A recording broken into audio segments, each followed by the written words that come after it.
What happens when a young black girl, talented beyond her years, simply tries to take her rightful seat in first class?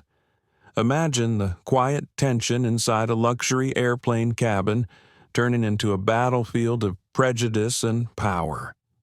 This is the story of Amaya Carter, a 16-year-old violin prodigy who faces not just a flight attendant's suspicion but the full force of an officer's unjust authority, all because of the color of her skin and the way she looks. Why was she targeted when hundreds of passengers flew that day without incident? What happens when dignity clashes with discrimination at 30,000 feet? And how far would her father, a powerful CEO, go to protect her? This is more than a story about one flight. It is a profound journey into the realities of systemic bias, the resilience of a young woman, and the transformative power of standing tall in the face of injustice. Are you ready to witness how one phone call not only saved a seat, but canceled an entire flight, shaking an airline to its core? Join us as we unravel this gripping tale of courage, consequences, and change. If you're moved by stories that matter, don't forget to like, share, and subscribe to our channel to never miss an unforgettable journey.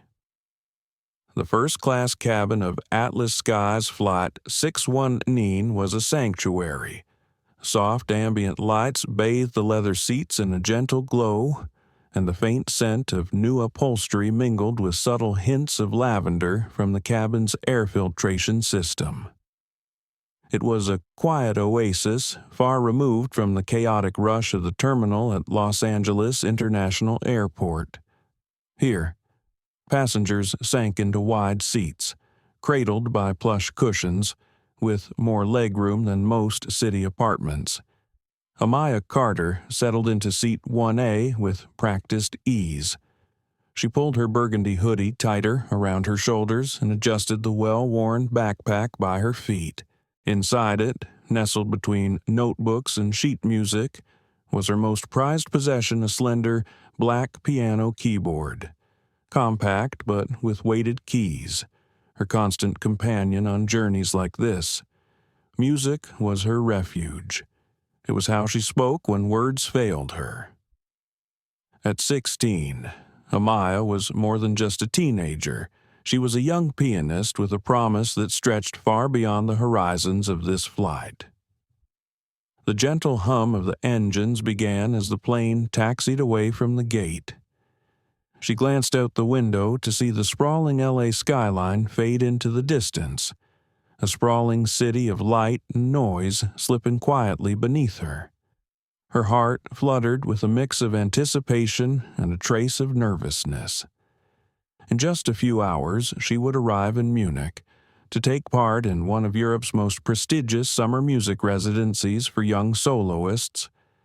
It was an opportunity she had earned through years of tireless practice, early mornings, late nights, and countless sacrifices. Around her, the other first-class passengers were settling in. A businessman adjusted his silk tie as he reviewed a tablet screen.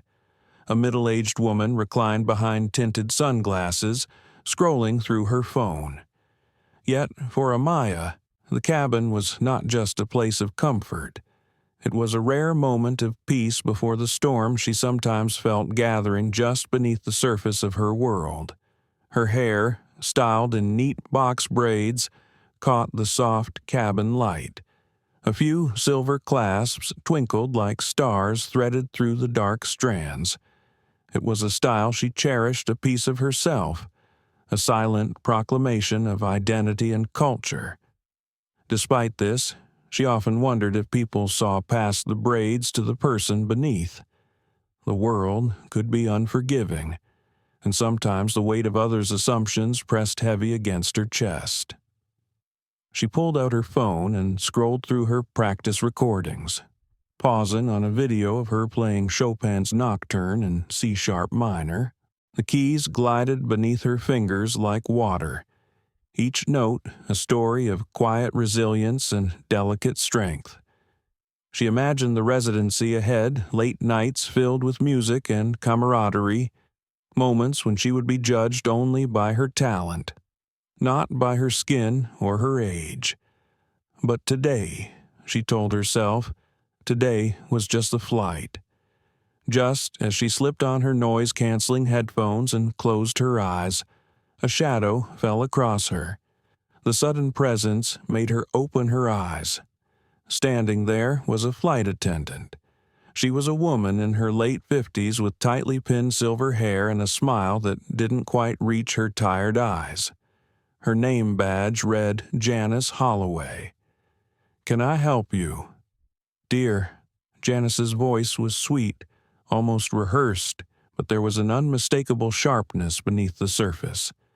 Amaya slid her headphones down and met the woman's gaze evenly. "No, thank you. I'm fine." Janice's eyes flicked quickly over Amaya's hoodie, her sneakers, and the braids. A practiced, silent judgment passed between the two. One carried with years of experience, the other with the burden of quiet defiance. "This is the first-class cabin," Janice said, her tone soft but firm, as if that statement alone should have been enough to unsettle Amaya. Amaya nodded, pointing to the seat number above her head. "I know. Seat 1A. Janice's smile tightened, her lips pressing into a thin line. "May I see your boarding pass?" It wasn't a question. It was a command. Amaya's heart sank.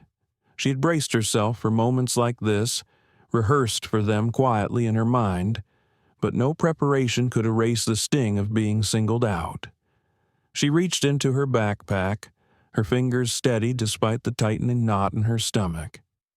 She pulled out the crisp, white paper and handed it over. Janice took the boarding pass, her eyes scanning the name Amaya Carter and the seat assignment. She held it a beat too long, a small power play.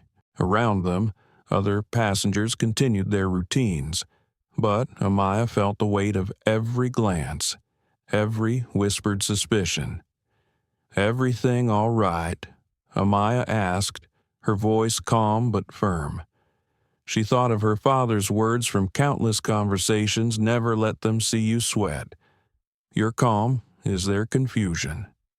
Janice handed the pass back without a word, the forced sweetness gone.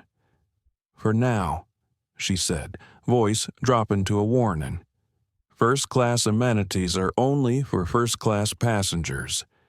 If you have friends in coach, they need to stay there." The accusation hung in the air like a dark cloud.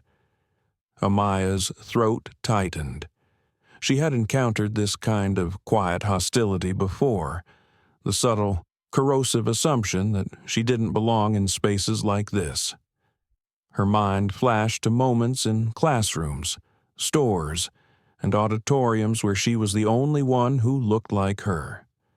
She put her headphones back on, but the peace she had sought dissolved into static. The softness of Chopin was replaced by the harsh noise of doubt and judgment. Far away. Janice returned to the galley, her face a mask of indignation. Her junior colleague, a younger man named Eric, glanced nervously in Amaya's direction. "Trouble in 1A?" he asked quietly. Janice snapped, barely looking up. "Looks like she's just another one who thinks a ticket buys her more than it does. Probably fake." Eric hesitated. "She showed it, though. It seemed legit." Janice slammed a drawer shut.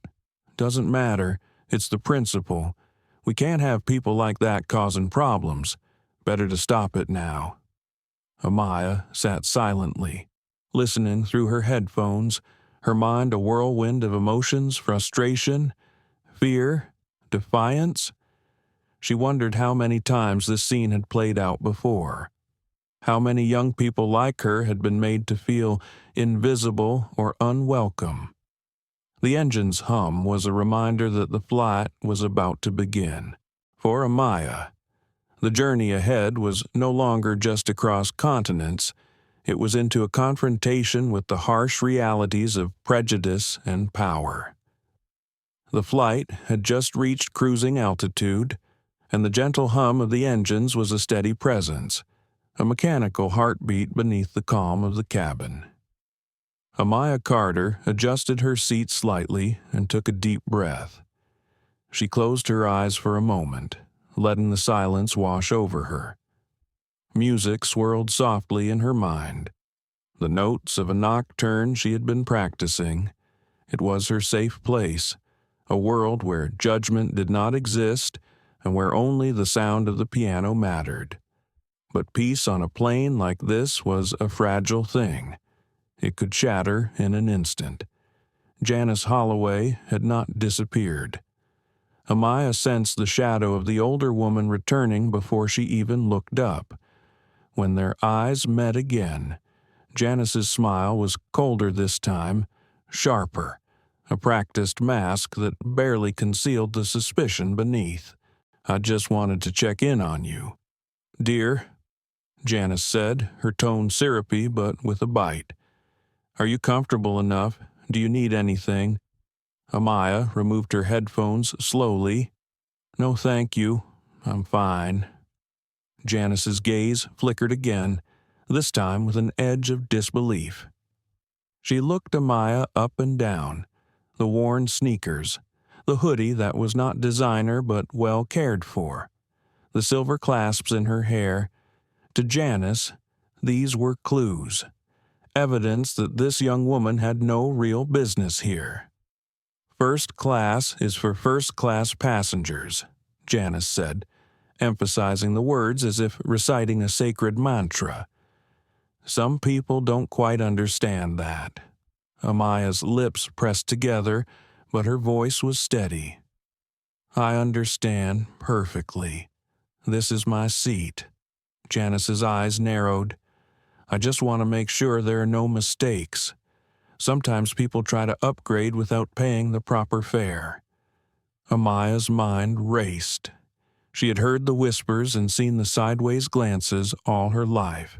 The subtle ways people questioned her worth, assumed she did not belong. But this was something different. It was open hostility, cloaked in polite concern. She thought of her father's advice. "Remember, Amaya, they want a reaction. Give them none." But inside, her heart thudded hard against her ribs. Janice leaned closer, lowering her voice. "It's not personal, dear, just the rules." Amaya's fingers tightened on her backpack strap.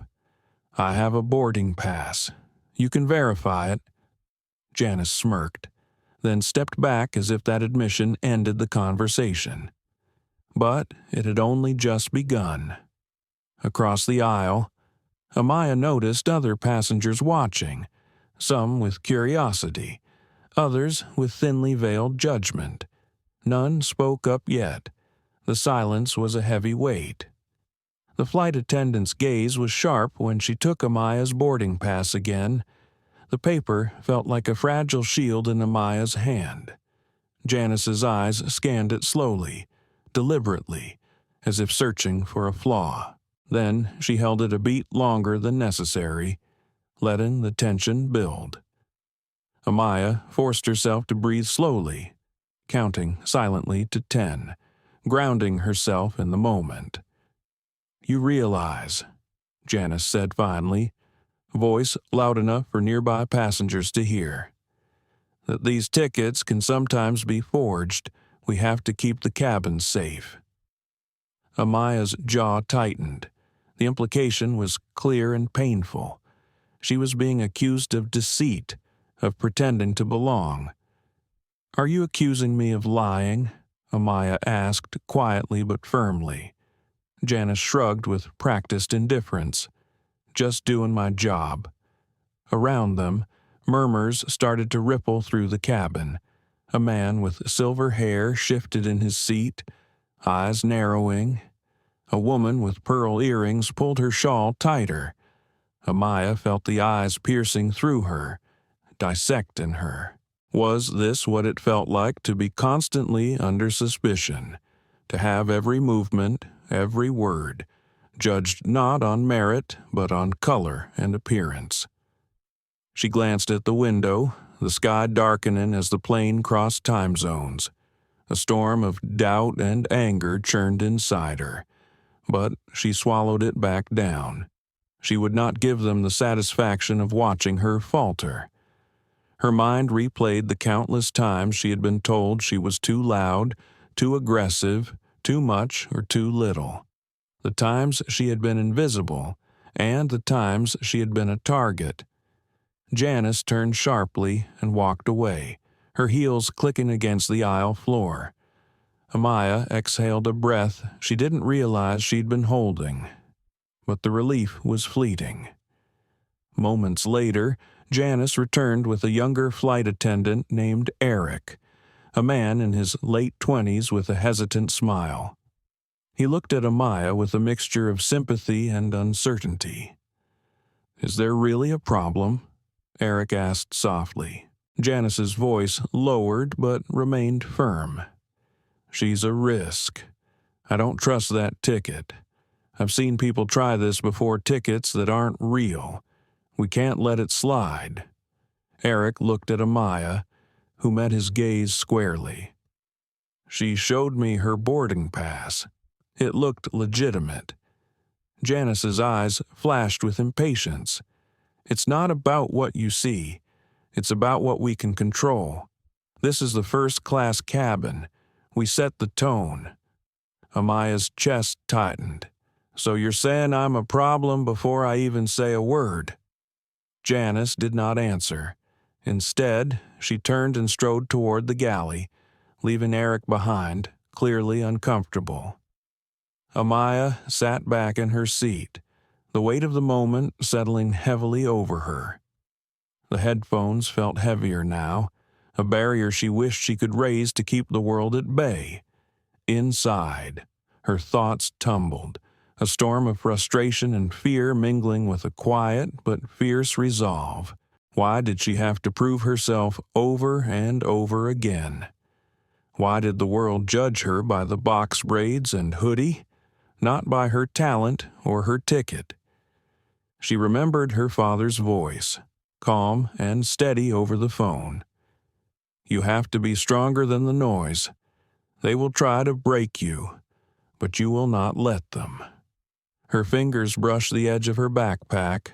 Inside, her piano keyboard waited, a promise of who she really was. Not the assumptions, not the judgments, but could calm truly be enough? The flight continued, but for Amaya, the peaceful journey had been broken. What had started as a quiet trip across continents had become a battleground, and she was right in the center of it. The atmosphere in the first-class cabin had shifted. What was once calm and peaceful had become charged with tension. Amaya Carter sat upright in her seat, her fingers gripping the armrests lightly as her mind raced. The quiet hum of the engines filled the space, but inside her, a storm was growing. Janice Holloway had not forgotten her. She approached once again, this time with a clipboard in hand and a look of grim determination. "I've checked the manifest," Janice announced loudly enough for several passengers nearby to hear, her voice carrying a note of authority that brooked no argument. "There appears to be a discrepancy with your ticket. I will need you to come with me to the gate to sort it out." The cabin seemed to pause. Amaya's heart sank as the words hit her like a cold wave. A discrepancy. What kind of discrepancy? She looked down at the crisp boarding pass she still held in her hand. The letters spelling her name clearly Amaya Carter, seat 1A. "No," Amaya said firmly. Her voice was calm, but the knot in her stomach tightened. "My boarding pass is valid. The gate agent scanned it. It's in your system. If there's a problem, you can check it on your device right here. I'm not leaving my seat." Janice's lips curled into a tight smile that did not reach her eyes. "I'm not at liberty to discuss the details here," she said, waving a dismissive hand. "Let's not make a scene." Amaya's eyes swept the cabin.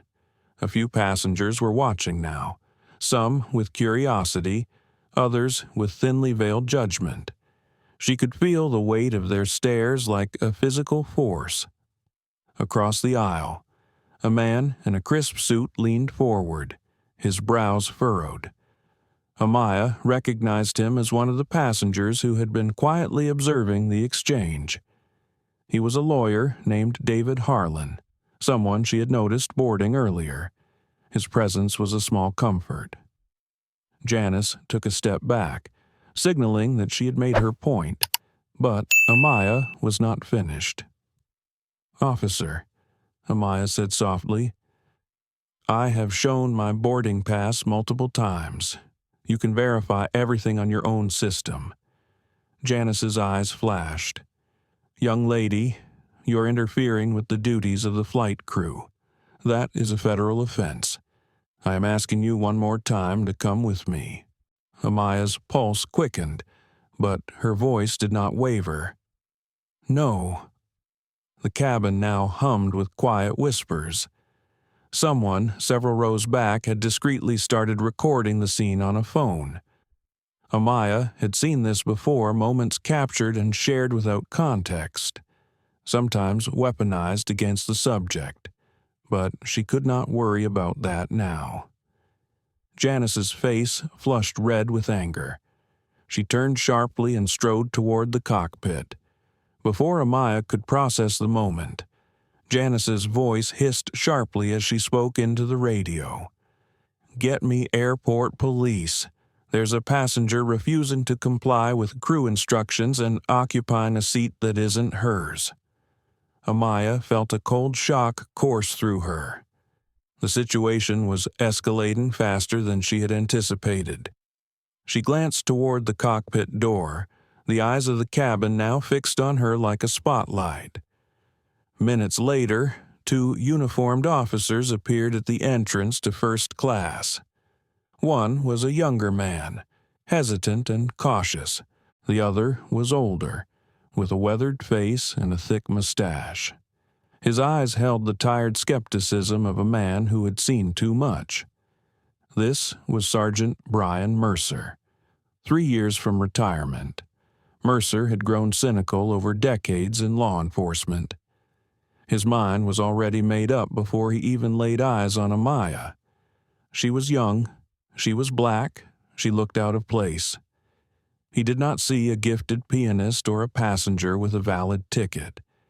He saw a problem to be removed. Mercer's boots made heavy thuds against the carpet as he approached Amaya's seat. His presence was immediate and intimidating. "Ma'am," Mercer began, his voice a low rumble designed to command submission. "I'm Sergeant Mercer. I've been informed you're refusing to leave the aircraft. We have a problem here." Amaya looked from the officer's hard face to Janice's triumphant smile. The knot of dread in her stomach coiled tighter. But her father's voice echoed in her mind. "Stay calm. State facts. Get their names." "Sergeant," Amaya said, steady despite the tremor she felt. "There is no problem. This is my seat. I have a valid boarding pass. The flight attendant has been harassing me since I boarded." Mercer's lip curled in a sneer. "Flight attendant says you won't show her your pass and that you're in the wrong seat." "That's not true," Amaya replied flatly. "I showed it to her. She's lying." The officer's gaze sharpened. "Are you calling a uniformed flight attendant a liar?" Amaya held his stare without flinching.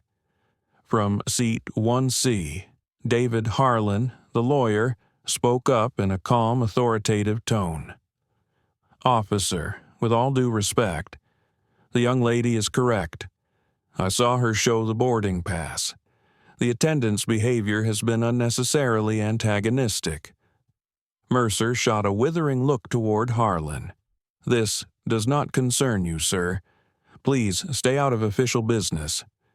He turned back to Amaya, his patience fraying. "You have two choices. You can walk off this plane voluntarily, or I can remove you by force. Your call." The threat of handcuffs hung thick in the air. Arrested for sitting in her rightful seat, the humiliation was crushing. Tears pricked the corners of Amaya's eyes, but she swallowed them fiercely. She would not give them the satisfaction. With slow, deliberate movements, she reached for her phone. "What are you doing?" Mercer barked. No phone calls. Amaya ignored him. Her thumb pressed the familiar contact. "I'm not making a phone call," she said, voice trembling but clear. "I'm calling my father." Mercer scoffed. "Your father. What can he do? It's too late for that." Amaya didn't answer. The phone rang once, twice. On the third ring, a calm, deep voice answered. "Amaya, you should be in the air by now. Everything okay?"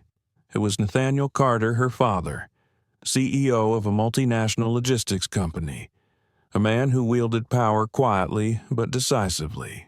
"Hi, Dad," Amaya whispered, the composure she fought to maintain cracking. "There's a flight attendant and a police officer. They say my ticket isn't valid and want me off the plane. They're threatening to arrest me." Silence on the other end. Then Nathaniel's voice shifted, losing warmth and gaining a razor-sharp edge. "Put the officer on the phone." Amaya handed the phone over as Mercer's eyes rolled in annoyance. "This is Sergeant Mercer," Mercer said, his tone condescending. "Your daughter is refusing to comply with crew instructions and occupying a seat that is not hers. You need to tell her to cooperate immediately." He listened as Nathaniel spoke. Though the passengers nearby could not hear the words, the change in Mercer was visible. His face paled, his jaw clenched, his eyes flicked nervously to Janice. Nathaniel spoke with calm authority. "Sergeant Mercer, I'm recording this call. First, you will address me as Mr. Carter. Second, remove your hands from my daughter's property. Third, give me your badge number." Mercer stammered, clearly unsettled. "Badge number 4822. "Thank you. Now give me the full name and employee number of the flight attendant who made the complaint." Janice, now visibly nervous, stammered her details to Mercer, who relayed them. "Sergeant," Nathaniel's voice was icy, "you are party to unlawful detention and racial profiling of a minor. This is a serious civil rights violation." He explained that his company spent over $90 million annually with Atlas Skies. If the situation was not resolved immediately, he would sever that contract and launch lawsuits. The gravity of the situation settled like a stone over the cabin. Mercer's confidence evaporated. Nathaniel ordered Mercer to get the pilot on the phone.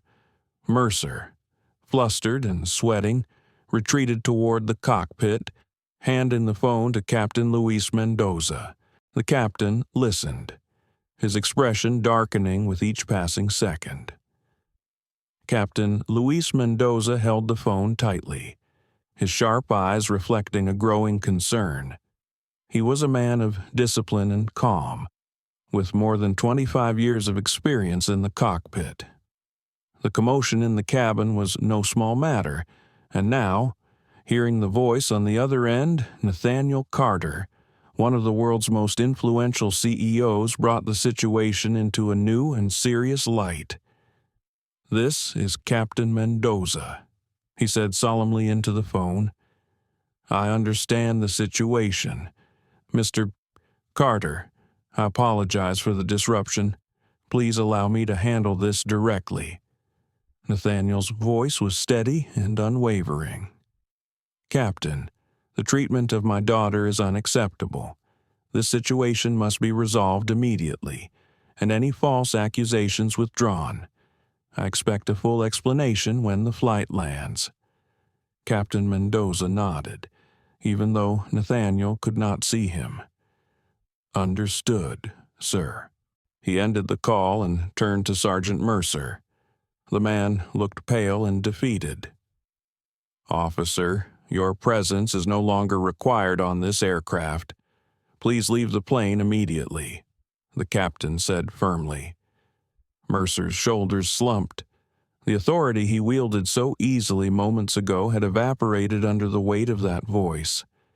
He gave a stiff nod and made his way toward the exit, avoiding eye contact with the passengers whose attention had turned fully to the unfolding drama. Turning next to Janice Holloway, Captain Mendoza's gaze was icy. "You are relieved from duty for this flight. Go to the rear galley and do not speak to any passengers." Janice blinked in disbelief, her earlier confidence crumbling. She opened her mouth to protest, but found the captain's stern expression silenced her instantly. Defeated, she shuffled away. Captain Mendoza then addressed the cabin, his voice calm but commanding attention. "Ladies and gentlemen, I apologize for the interruption. Due to an unresolved security and operational issue on board, Atlas Sky's flight 619 to Munich is now canceled." Gasps and murmurs erupted throughout the cabin. Shock and disbelief rippled from row to row. A businessman exclaimed loudly about missed meetings. Families exchanged worried glances. The sanctuary of first class had become a storm of frustration. Captain Mendoza raised his hand to quiet the crowd. "The decision is final. Airline representatives will meet you at the gate to assist with accommodations and rebooking. I apologize sincerely for the inconvenience." His eyes lingered briefly on Amaya. A silent apology hung in that look, an acknowledgement that this cancellation was not about mechanical failure or weather. It was about a deeper failure. Amaya felt a complex swell of emotions. Relief that the immediate threat was over. Sorrow for the disruption to hundreds of lives. And exhaustion, the kind that burrows deep into your bones after a long battle. David Harlan leaned toward her. "You handled that with incredible composure. If you or your father need legal assistance, please let me know." Amaya accepted his business card, fingers trembling slightly. "Thank you." The cabin slowly emptied as passengers filed toward the exits. Some cast curious or angry glances at Amaya as they passed, but many offered subtle nods of support. Janice Holloway retreated to the galley, her face pale and drawn. The gravity of her mistake was sinking in. She had tried to assert control, but only succeeded in grounding a transatlantic flight and igniting a corporate crisis. Sergeant Mercer, standing near security checkpoints, was being debriefed by his supervisor. The body cam footage and passenger accounts had already painted a damning picture. His once confident stride had given way to a shuffling, defeated walk. He was no longer a man in control, but one facing the ruin of his career and reputation. Amaya remained seated for a moment, letting the adrenaline ebb away. Her thoughts drifted to the private jet her father had arranged. She would fly to Munich on his terms, surrounded not by hostility but by those who believed in her. But the scars from this flight would not fade quickly. Later that night, as Amaya settled into a quiet hotel room, her phone buzzed with messages of support from friends, teachers, and even strangers touched by the story spreading on social media. Her father's voice was steady and gentle when he called. "I'm proud of you," he said simply. Amaya smiled despite the weariness. She had faced down the storm and stood firm, The journey ahead would be difficult, but she was not alone. The morning after the canceled flight brought a buzz that extended far beyond the gates of Los Angeles International Airport. News of Atlas skies. Flight 612's sudden cancellation, and the reason behind it had spread like wildfire, fueled by a video captured discreetly on a passenger's phone. Amaya Carter woke to the glow of her phone screen lighting up with notifications. Messages from friends, family, and strangers alike filled her inbox. Some expressed outrage, others offered support. The video was everywhere. It showed the tense confrontation with Janice Holloway and Sergeant Mercer, Amaya's calm defiance, and the phone call with her father that had turned the tide. Despite the storm of attention, Amaya felt an unexpected sense of peace. The public scrutiny was daunting, but it was a necessary reckoning. Her experience was no longer an isolated incident, but a mirror reflecting a deeper issue, the persistent prejudice faced by people like her in everyday spaces. At the same time, the consequences for those who had tried to remove her from her seat were swift and severe. Janice Holloway received a call from Human Resources shortly after the video went viral. The airline had no choice but to act decisively to protect its reputation and reassure passengers. Janice was informed that she was terminated immediately for discrimination, filing false reports, and causing significant financial damage to the company. The union representative could only watch helplessly as the airline made clear they would contest any unemployment claims and provide an honest reference warning other employers about her behavior. For Janice, the consequences went beyond the loss of a job. The viral video had made her face recognizable in airports and neighborhoods alike. The pride she had once taken in her uniform was shattered, replaced by humiliation and bitterness.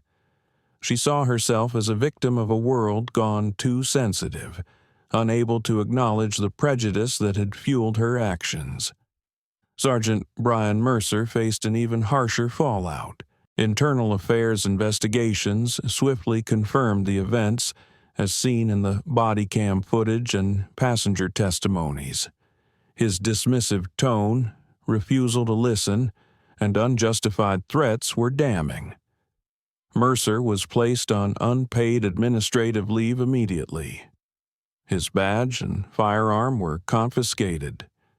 The lawsuit filed by Nathaniel Carter's legal team was a devastating blow to a career that had lasted over 3 decades.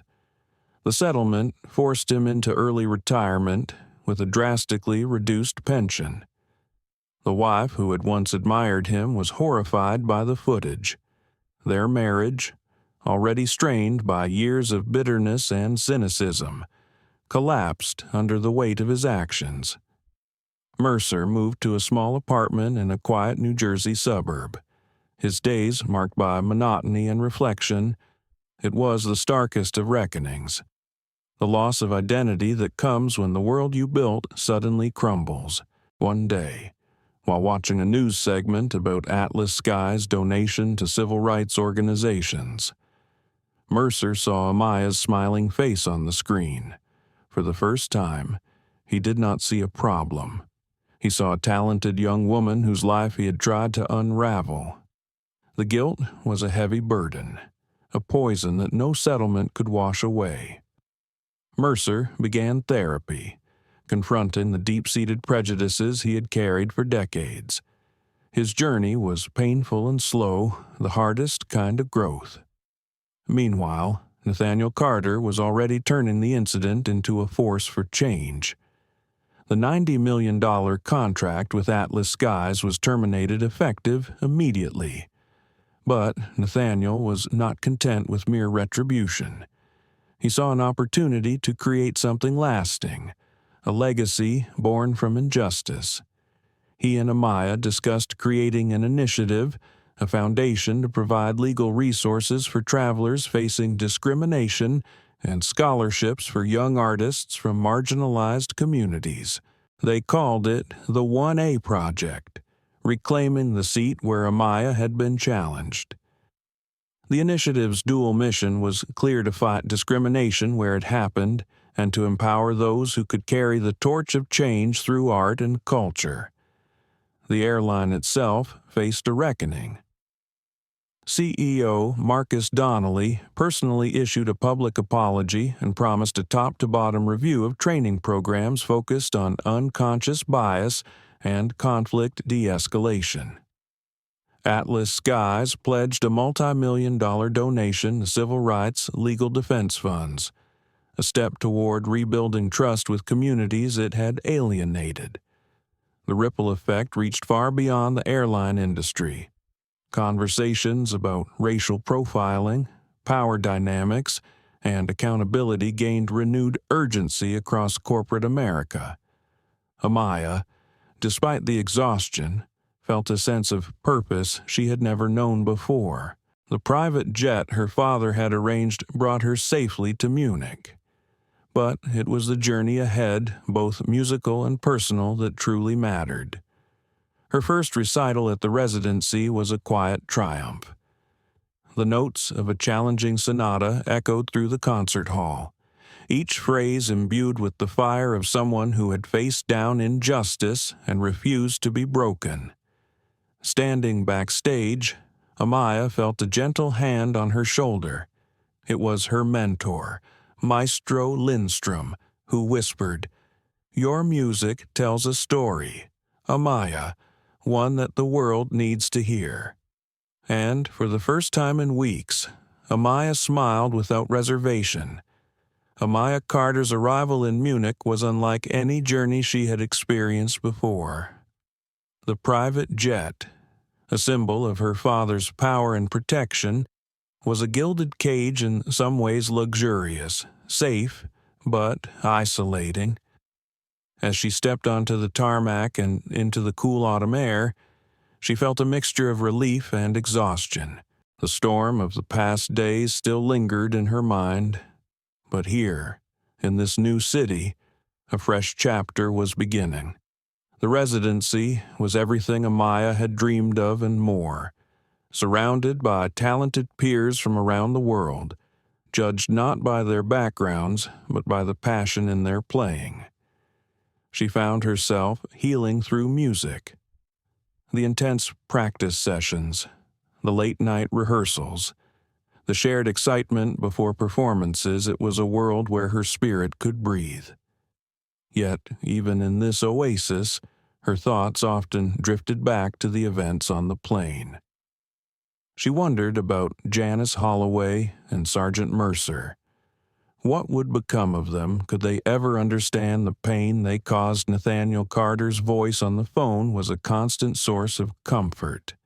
He did not speak often about the lawsuits or the firings, instead focusing on the music, the friends she was making, the city itself.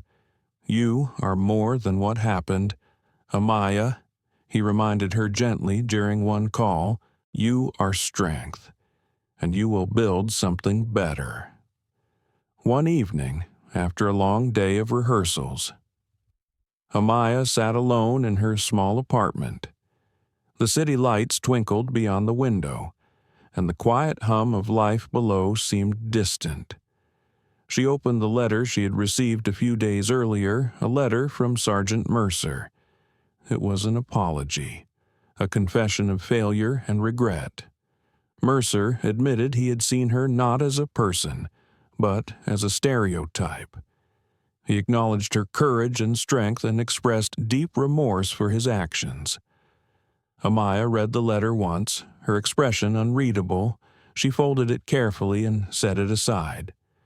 Forgiveness was not something she could offer yet, not with the scars so fresh. But she understood that his apology was for his own journey, not hers. Her own response was found in her music and in the work she was beginning with her father. The 1A project was taking shape, slowly but surely. Fundraising events, legal partnerships, Scholarship programs all aimed at turning the injustice Amaya had endured into a force for good. The inaugural gala was held in a grand ballroom overlooking Central Park. Amaya stood at the podium, no longer just a young musician, but a confident leader. Her deep blue gown shimmered under the lights, but it was the fire in her eyes that captivated the crowd. 1 year ago, she began, her voice steady. I was sitting in seat 1A on a flight to Europe. I was just a girl excited about a summer of music. But to 2 people on that plane, I wasn't a musician, I wasn't a person, I was a problem to be removed. She paused, letting the words settle. They failed. She continued. They failed because my father had the power to make a phone call. They failed because a kind man in seat 1C chose to speak up. They failed because a passenger recorded the truth. But most people do not have those privileges. Most people suffer in silence. The room erupted in applause. But Amaya's gaze was calm and purposeful. The 1IA project exists for those people. It exists to turn privilege into a right, pain into purpose. Beside her stood David Harlan, the lawyer who had offered his support from the very beginning. Together with Amaya Carter, they represented a new kind of alliance, one forged in justice, empathy, and determination. Back at Atlas Skies, the changes were unfolding too.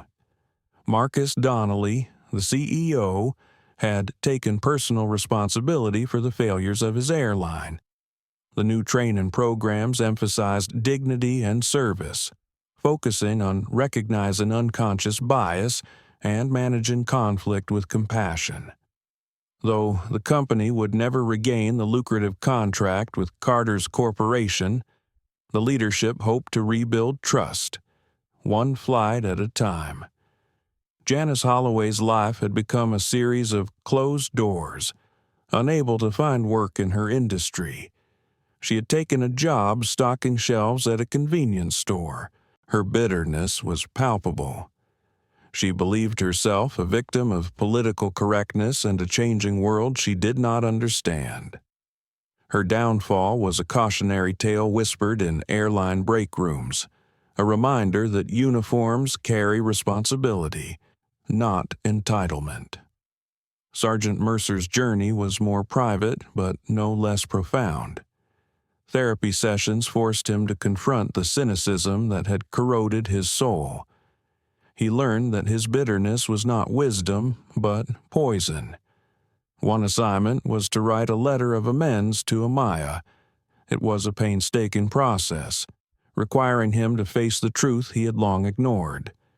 For Amaya, the letter was a symbol of closure on one chapter, but not the end of her story. She poured her lingering hurt and confusion into her music. Her final performance at the residency was a difficult Paganini caprice, played with a fire and depth that astonished her instructors. Her art had been forged in a crucible she never asked for. But from it emerged a strength that resonated far beyond the concert hall. Standing ovations became more than applause. They were a testament to resilience, to the power of facing down injustice and emerging stronger. Amaya knew the road ahead would not be easy. The scars from that flight would remain, reminders of a world that still struggled with fairness and dignity.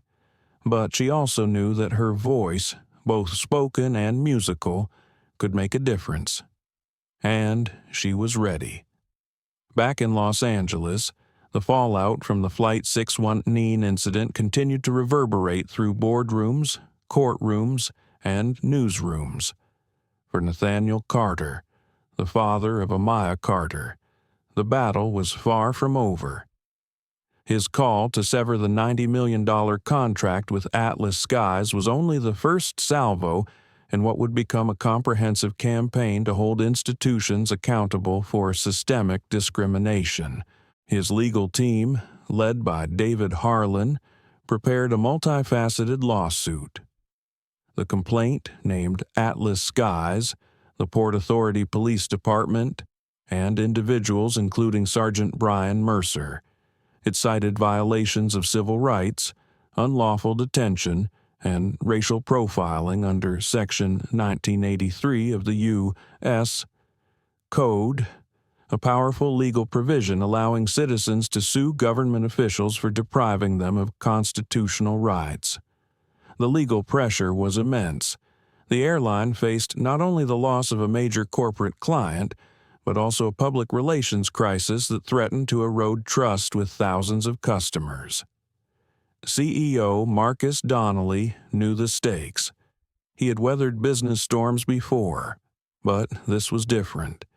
The incident exposed deep flaws within his company's culture and training programs. He ordered an immediate, company-wide review of policies related to diversity, equity, and inclusion. The resulting report was sobering. It revealed a pattern of unchecked bias, inconsistent enforcement of protocols, and a lack of meaningful accountability. Employees who had complained of discrimination felt ignored, while those accused often faced no consequences. Marcus convened a series of meetings with his executive team, emphasizing the need for transformational change. He understood that superficial fixes would not be enough. The company's future depended on rebuilding a culture of respect and dignity. The airline announced a partnership with several civil rights organizations to develop comprehensive training programs focused on unconscious bias, cultural competency, and conflict de-escalation. These programs would become mandatory for all employees, from flight attendants to executives. Meanwhile, Nathaniel Carter and his legal team took the story public with careful precision. They worked closely with journalists to ensure the narrative highlighted not only the injustice faced by Amaya, but also the broader implications for travelers nationwide. Social media campaigns under hashtags like Seat 1A and Fly with Dignity gained traction. Passengers shared stories of discrimination and demanded accountability from airlines and law enforcement agencies. The pressure mounted on the Port Authority Police Department. Internal investigations revealed failures in hiring, training, and supervision. Sergeant Mercer's actions were symptomatic of a broader institutional problem. Under intense scrutiny, the department agreed to overhaul its training and accountability measures. Officers would undergo mandatory bias awareness training, and independent oversight committees would be established to monitor conduct. Mercer, already on unpaid leave, faced not only legal consequences but personal reckoning. He began attending therapy sessions regularly, confronting the deep-seated prejudices and cynicism that had shaped his career. One session in particular stayed with him. His therapist asked, "What would it take for you to see people as individuals rather than stereotypes?" The question was painful but necessary. Mercer realized that his entire worldview had been filtered through a lens of suspicion and resentment. Changing that would require more than words. It demanded an honest confrontation with himself. In the midst of the legal and corporate turmoil, Amaya continued to grow. Her days were filled with music, but her nights often brought moments of quiet reflection. She struggled with the paradox of her experience, the power of her father's influence versus the countless others who suffered in silence. The unfairness of the world weighed heavily on her, but she refused to let it define her. At a charity event for the 1A project, Amaya spoke candidly.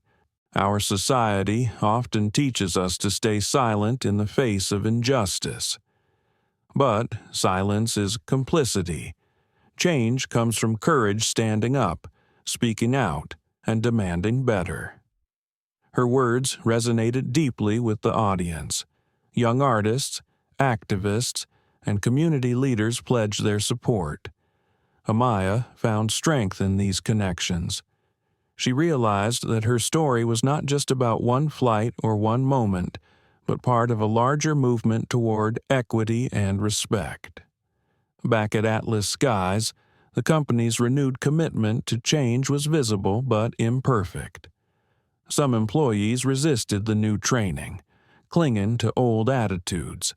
Others embraced the opportunity to grow. Marcus Donnelly made a point to visit training sessions personally. He listened to employees' concerns and shared his vision for a more inclusive company. "We cannot undo the past," he told them, "but we can build a future where every passenger feels safe and valued. That is our responsibility." The airline's customers began to notice. Surveys showed gradual improvement in passenger satisfaction and perceptions of fairness. Yet, the path forward was long. Atlas Skies faced multiple lawsuits, regulatory investigations, and ongoing public skepticism. For Nathaniel Carter, the fight was not just about winning legal battles, but changing systems. He dedicated significant resources to the 1A project, ensuring it provided tangible support to those facing discrimination in travel. The Foundation's first scholarship recipients were announced a diverse group of young musicians who had overcome adversity and shown exceptional promise. Amaya took pride in these milestones, but remained grounded. She understood that true change required persistence, empathy, and community. The story of Flight 619 had sparked a reckoning, but it was only the beginning. Even amid the glimmers of progress, Amaya Carter's journey was far from simple. As she navigated the complexities of her new role as a public figure and advocate, there were moments when doubt crept in like a shadow she could not shake. Her life had been upended in a way she never anticipated. What was once a young girl focused solely on her music had transformed into a symbol of resistance, a face of a movement. The weight of expectation was heavy, and the spotlight unforgiving. Alone in her Munich apartment one evening, Amaya stared out at the city lights, feeling a profound weariness. She questioned whether her efforts truly made a difference. Was the world ready to change, or was she fighting a losing battle? Her mind wandered back to the flight, to the moment Sergeant Mercer loomed over her, his voice harsh and threatening. The humiliation and fear were vivid memories, even as she had held her composure. She wondered how many others endured similar treatment without the power or voice to fight back. Amaya's doubts were not signs of weakness, but of humanity. She wrestled with the gap between the idealism of justice and the reality of systemic prejudice. One late night, after a particularly grueling rehearsal, Amaya confided in her mentor, Maestro Lindstrom. "Sometimes I wonder if it's all worth it," she admitted. "If my voice is enough to change anything." The maestro, a weathered man who had seen the rise and fall of many talents, smiled gently. "Change is a slow, uneven river," he said. "It is not about grand gestures alone, but about persistence in the face of resistance. Your music is your truth, but your voice, your courage that is your power." Meanwhile, back in Los Angeles, Sergeant Brian Mercer was grappling with his own internal battle. Therapy sessions forced him to confront the bitter cynicism that had hardened his heart over decades. He realized that beneath the uniform was a man afraid of change, fearful of losing control. His therapist asked pointed questions that cut through his defenses. "What made you see Amaya not as a person, but as a threat?" The question echoed in Mercer's mind long after the session ended. He began to understand that his prejudice was a shield for his insecurities. Yet the path to redemption was daunting. Mercer struggled to reconcile the man he had been with the man he wanted to become. He wrestled with guilt and shame, emotions he had long suppressed. His relationship with his wife deteriorated further as she confronted the truth of his actions. The silence between them grew heavier until it finally broke, and they agreed to separate. Mercer moved into a small apartment in a quiet New Jersey town, a place far removed from the life he had known. His days became marked by routine therapy, reflection, and attempts to rebuild a fractured self. For Marcus Donnelly, the CEO of Atlas Skies, the scandal was a harsh awakening. He recognized that the culture he had inherited and presided over had failed countless passengers. The public apology and new initiatives were steps, but he knew they were only the beginning. During a meeting with senior staff, Marcus stressed the importance of listening and learning. "We must be willing to see the world through our passengers' eyes," he said. "Only then can we create an airline that truly serves everyone." However, resistance within the company surfaced. Some employees viewed the changes as burdensome or unwarranted. Marcus faced pushback from those clinging to old norms. He addressed these concerns head-on, emphasizing that respect and dignity were not optional but essential. Outside corporate walls, the legal battles dragged on. The lawsuit filed by Nathaniel Carter's team gained momentum, drawing attention to broader issues of racial profiling and passenger rights. The media coverage was intense. Amaya found herself thrust into interviews, panel discussions, and public appearances. Each engagement was a test of her strength and composure. She learned to balance vulnerability with determination, sharing her story to inspire change while guarding her privacy. Despite the pressure, Amaya found solace in music. Late nights practicing Paganini or Bach became moments of escape and renewal. Her final performance at the residency, a complex caprice filled with emotion and technical brilliance, was a culmination of her journey. The standing ovation she received was not just for her skill, but for the resilience she embodied. Yet, as the applause faded, Amaya understood that her battle was not just personal but collective. She was one voice in a chorus demanding justice. One afternoon, she met with leaders from civil rights organizations to discuss expanding the 1A project. They planned workshops, legal clinics, and educational programs designed to empower travelers and raise awareness. Amaya's vision was clear: to transform the pain of discrimination into a movement of hope and change. But with each step forward, the shadows of doubt remained. She questioned if her efforts would be enough to shift deeply rooted biases. Still, she chose to persevere, because silence, she knew, was the enemy of progress. The story of Flight 619 was no longer just a news headline. It had become a flashpoint in a much larger conversation about race, power, and justice in America. For Amaya Carter, the public spotlight had shifted from her alone to a movement that demanded systemic change. Every day brought new challenges.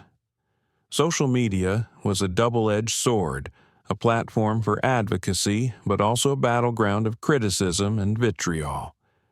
Some hailed her courage and leadership, while others questioned her motives and accused her of leveraging privilege. Amaya was learning to navigate these stormy waters with a calm she hadn't known she possessed. The lessons her father, Nathaniel, had imparted about composure and resilience became her anchor. At home, Nathaniel was juggling the pressures of leading a corporate giant while supporting his daughter's growing role as an activist. The stakes were high on every front.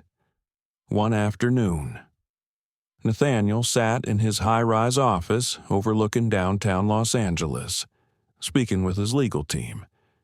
"We need to ensure that our message remains focused," he said. "This isn't just about one incident. It's about changing how institutions operate, about dismantling systemic biases." David Harlan nodded. "The lawsuits are gaining traction, but public perception is equally important. We're planning a series of community outreach events tied to the 1A project. It's about education as much as accountability." Meanwhile, Amaya's days were filled with meetings, rehearsals, and interviews. Despite the whirlwind, she found moments of quiet reflection in her music practice. One evening, after an emotionally charged rehearsal, Amaya sat with Maestro Lindstrom, who noticed the strain on her face. "You carry a heavy burden," he observed softly. "Remember, even the strongest voices need rest." Amaya sighed. "Sometimes I wonder if I'm doing enough, or if the world is ready to listen." The maestro smiled. "Change is often slow and uneven, but every note you play, every word you speak, adds to the symphony." Back in Los Angeles, Marcus Donnelly faced his own internal battles. The leadership team at Atlas Skies was divided. Some executives embraced the new direction, eager to rebuild trust and create a culture of respect. Others resisted, unwilling to confront ingrained prejudices or change long-standing practices. Board meetings became arenas of tension as Marcus pushed for transparency and accountability.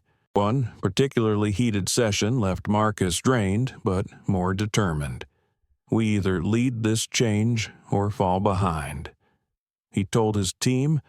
"Our reputation depends on it." Janice Holloway's life had taken a steep downward turn. The loss of her job was compounded by public shaming.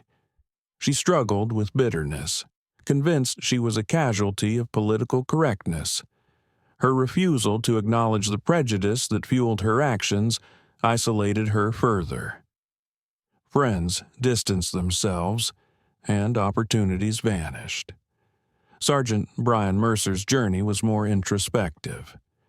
Therapy sessions forced him to confront uncomfortable truths. He recognized that his cynicism was a defense mechanism, a way to shield himself from vulnerability. One afternoon, Mercer visited a community center offering workshops on racial bias and empathy. Hesitant at first, he stayed for the entire session, listening to stories that mirrored his own failures. It was a small but significant step toward understanding and growth. Meanwhile, the legal battle pressed on. Media outlets followed every development closely. Amaya's testimony before a congressional committee marked a pivotal moment. Facing tough questions, she spoke with clarity and grace. "This is not just about me," she said. "It is about millions who face discrimination daily, often in silence. We must build systems that protect dignity and respect for all." Her words resonated across the country, fueling calls for legislative reform in the transportation industry. The 1A project grew rapidly. Fundraisers, scholarship programs, and legal aid clinics expanded to new cities. Amaya's vision was becoming a reality. But with growth came new pressures. The weight of expectations and the constant scrutiny tested her resolve. One night, alone in her apartment, Amaya wrestled with fear and fatigue. She questioned if the path she had chosen would ever lead to true justice. Yet, she knew retreat was not an option. The stakes were too high, the voices too many. She picked up her violin, drawing strength from the music that had always been her refuge. Each note was a declaration of promise to herself and to those who believed in change. Outside the spotlight, Nathaniel and Amaya shared moments of quiet support. Their bond deepened through shared purpose and mutual respect. He reminded her often, "Your voice matters, and so does your heart."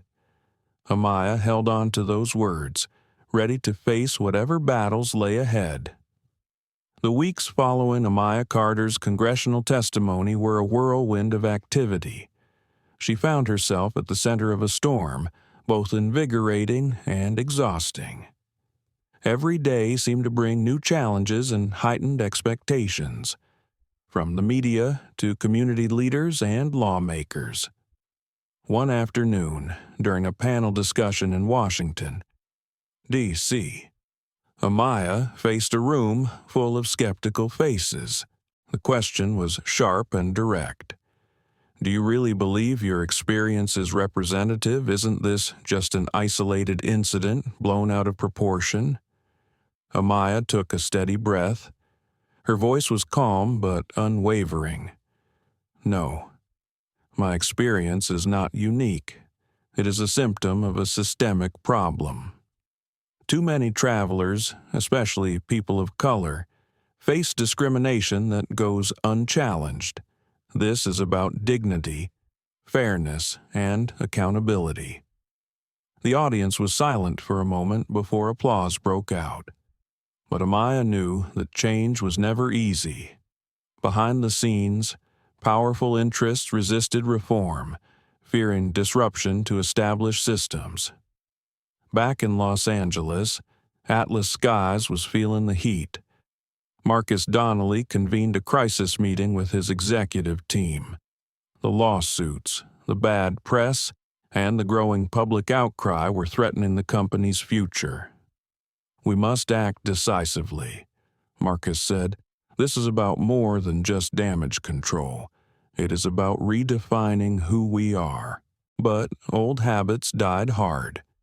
Some in leadership feared that rapid change might alienate longtime employees or customers. Tensions ran high as Marcus pushed for deeper reforms, mandatory bias training, revised hiring practices, and enhanced passenger support systems. Meanwhile, Janice Holloway's bitterness deepened. Her attempts to find work were met with rejection. Each no chipped away at her pride.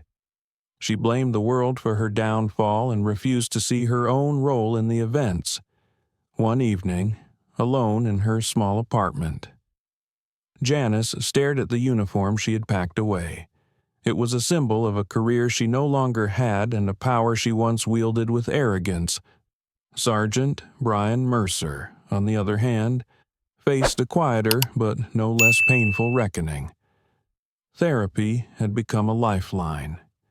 He grappled with the realization that his prejudices were not isolated flaws, but part of a broader cultural sickness. His sessions challenged him to confront uncomfortable truths about himself and the institution he had served. Progress was slow and sometimes painful, but it was genuine.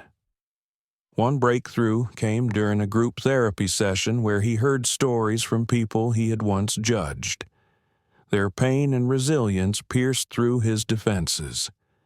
He left that session with a determination to make amends, not just legally, but personally. Amaya's own journey was marked by moments of doubt and reflection. Late at night in her Munich apartment, she sometimes wondered if the sacrifices were worth it. The pressure was relentless, yet her passion for music and justice sustained her. Each practice session was a reminder of her purpose transforming pain into power. Her relationship with her father grew stronger. Nathaniel's support was unwavering, but he also challenged her to remain grounded. "Remember, Amaya, change takes time." He told her during a quiet call, "You are planting seeds. Some will bloom quickly, others will take years. But every step matters." At the 1A project, progress was tangible but fragile. Fundraising efforts secured new scholarships. Legal clinics helped travelers facing discrimination. Amaya spoke at community events, inspiring a new generation to stand up for their rights. However, the fight was far from over. Resistance surfaced in unexpected places, passengers skeptical of the movement, airline employees feeling threatened, even some allies wavering under pressure.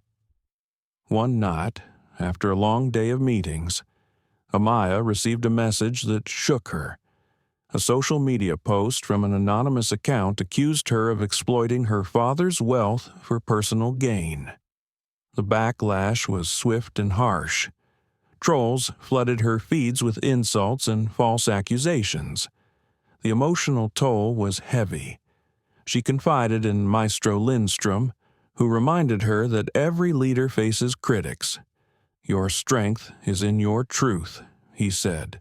"Let the noise fuel your resolve, not drown it." The next day, Amaya addressed the controversy publicly. She acknowledged her privilege but emphasized that the movement was bigger than any one person. "We are fighting for those without a voice," she said. "This is about justice for all." Her words resonated, calming some of the storm. But the experience was a stark reminder of the challenges inherent in leadership. Meanwhile, Marcus Donnelly faced his own battle within the airline. Some executives resisted transparency efforts, fearing exposure of past wrongdoings. Marcus stood firm. He initiated anonymous reporting channels and promised protection for whistleblowers. It was a risky move, but one he believed essential for lasting change. The airline's public image slowly began to recover, but Marcus knew the true test was cultural transformation within the company. Back home, Nathaniel Carter continued his advocacy. Balancing corporate leadership with social responsibility was a delicate act. He met regularly with legal teams, civil rights groups, and business leaders to push for industry-wide reforms. Despite the pressures, Nathaniel never lost sight of his daughter's well-being. Their late-night calls often revolved around hopes for the future. "Your courage has sparked a movement," he told her. "Together, we will make a difference." Amaya smiled, drawing strength from those words. Her journey was far from over, but she was ready for whatever came next. The months following the controversy marked a pivotal turning point for Amaya Carter and everyone involved. What began as a singular incident on Flight 619 had blossomed into a wider movement that challenged entrenched systems and sparked conversations across the nation. Amaya's public appearances became more frequent and impactful. Each speech, interview, and event was infused with the calm confidence of someone who had weathered the storm and emerged stronger. But behind the poised exterior, the young violinist still faced moments of uncertainty and fatigue.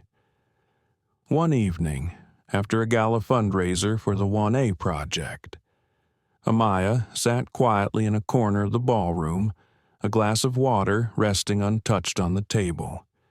The applause and chatter felt distant. She wrestled with a familiar inner question: was the work she was doing enough to create real change? Her mentor, Maestro Lindstrom, found her there and took a seat beside her. "Sometimes the weight of the world feels like too much," he said softly. "But remember, every act of courage inspires others. Your story is a beacon." Amaya nodded, grateful for the steady presence. She knew the path forward was not linear but fraught with setbacks and victories. Back in Los Angeles, Marcus Donnelly continued to push the airline's transformation. The new diversity and inclusion programs were yielding results. But the true test was cultural. Changing attitudes took time, patience, and persistent effort. One of the most challenging aspects was addressing the grievances of employees like Janice Holloway, who felt alienated and resistant to change. Marcus initiated listening sessions to hear concerns and fears, aiming to bridge divides. Janice herself had started attending community workshops on empathy and bias. Though bitter, she recognized that her path forward required reflection and, perhaps, redemption. Sergeant Brian Mercer, now fully immersed in therapy and community outreach, volunteered at these workshops. Sharing his story of failure and growth, he hoped to prevent others from making similar mistakes. The legal battles pressed on, with Nathaniel Carter and David Harlan coordinating efforts across multiple fronts. Landmark court rulings began to set precedents that reinforced passenger rights and accountability. Amaya's advocacy extended beyond travel discrimination. She became a vocal supporter of broader civil rights issues, using her platform to amplify marginalized voices. Her music flourished alongside her activism. The complex caprices and concertos she played reflected a soul tempered by adversity, yet filled with hope. One afternoon, as Amaya prepared for a concert at a historic concert hall in New York, she felt a sense of calm she had not known before.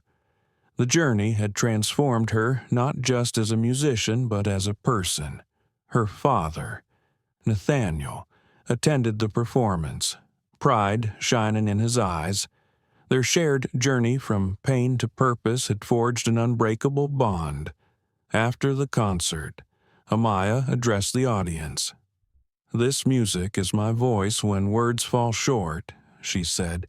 "It carries my story and the stories of countless others who seek justice and dignity." The standing ovation that followed was more than applause. It was an acknowledgment of resilience and a call to continue the fight.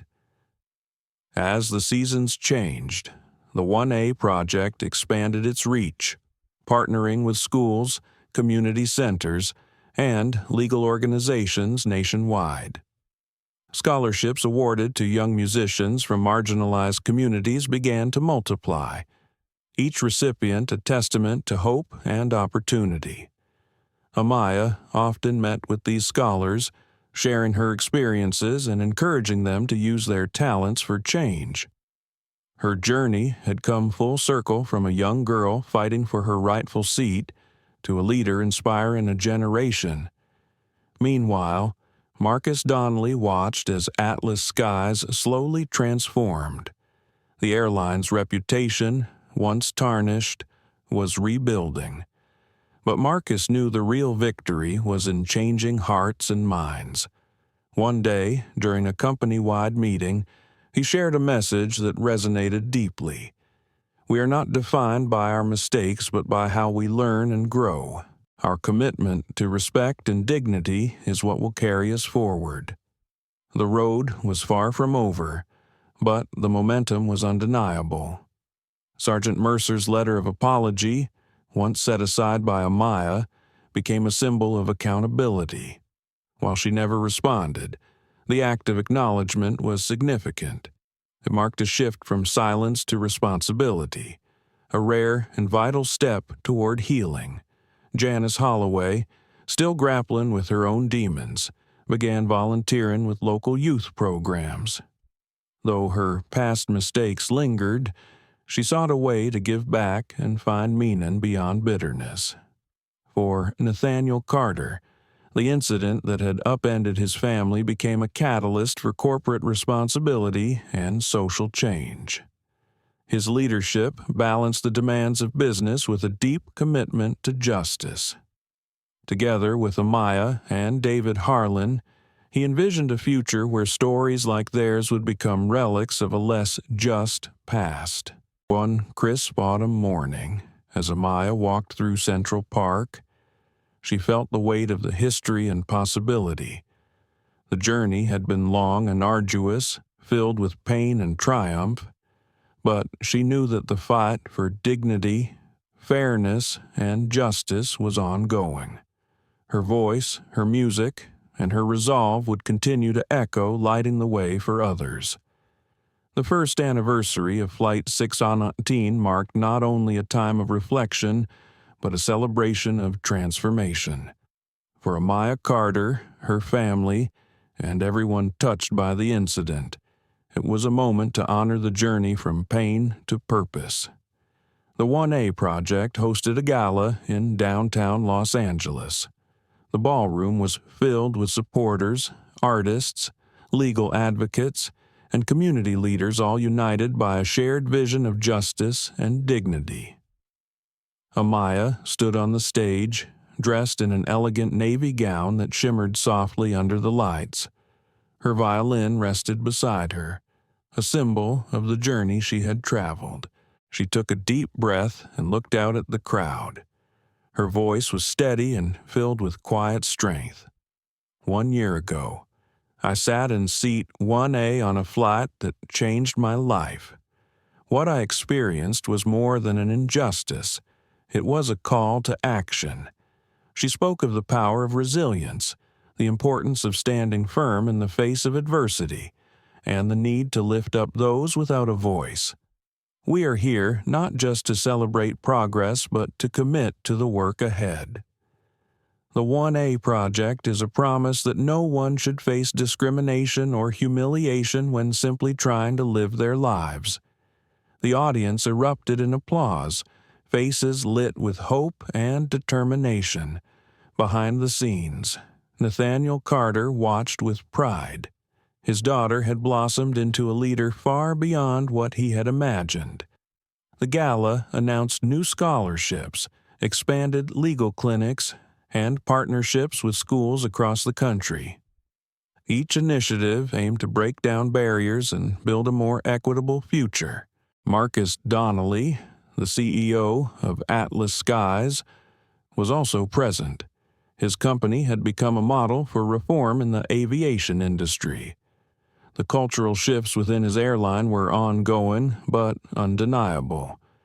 He took a moment to speak with Amaya privately. Your courage sparked a movement that's changing this industry. Thank you for holding us accountable. Amaya smiled. It's not about me. It's about all of us. Together, we can make the skies safer and more welcoming. Janice Holloway, now volunteering with youth mentorship programs, attended the gala as well. She had come to accept her past mistakes and was committed to change. Sergeant Brian Mercer, though no longer on the force, had begun speaking publicly about his journey of redemption and learning. His presence at the event was a reminder that change, though difficult, was possible. As the evening wound down, Amaya picked up her violin and performed a hauntingly beautiful piece that captured both the pain and hope of her story. The music filled the room, wrapping around each listener like a balm. Her final notes lingered, a promise that the fight for justice would continue. Later that night, Amaya stood on a balcony overlooking the city skyline. The cool air carried the sense of autumn and renewal. Nathaniel joined her quietly. They shared a moment of silence before he spoke. You've done more than stand your ground. You've built a legacy. Amaya nodded thoughtfully. There's still so much to do, but we've taken the first steps. He smiled, and we will keep taking them, together. The story of Flight 619 was no longer just about one teenager's struggle on an airplane. It had become a beacon for change, a reminder that the scales of justice could be balanced when courage met consequence. Amaya's voice, both in words and music, had transformed pain into power. Her father's unwavering support had turned privilege into purpose, and as the city lights twinkled below, a new chapter began, one defined by hope, resilience, and the unyielding pursuit of dignity for all. Amaya Carter's story reminds us that discrimination can strike anywhere, even miles above the ground, in the place where safety and respect should be guaranteed. Her calm strength and her father's decisive stand showed us how power can be wielded not for revenge, but for justice. Yet, the scars left behind speak loudly. The pain of prejudice is real, and its consequences ripple far beyond a single flight. This story calls us all to reflect on how we see each other and challenges institutions to uphold dignity and fairness without exception. The fight against bias is not easy, but it is necessary, and it requires courage from every one of us. Thank you for sharing this journey with us. If Amaya's resilience touched your heart, please like this video, share it to spread the message, and subscribe for more stories that uncover truth and inspire change. Stay tuned for our next video, where we continue to explore stories of real-life courage, injustice, and hope. Together, let's be the voices that refuse to stay silent.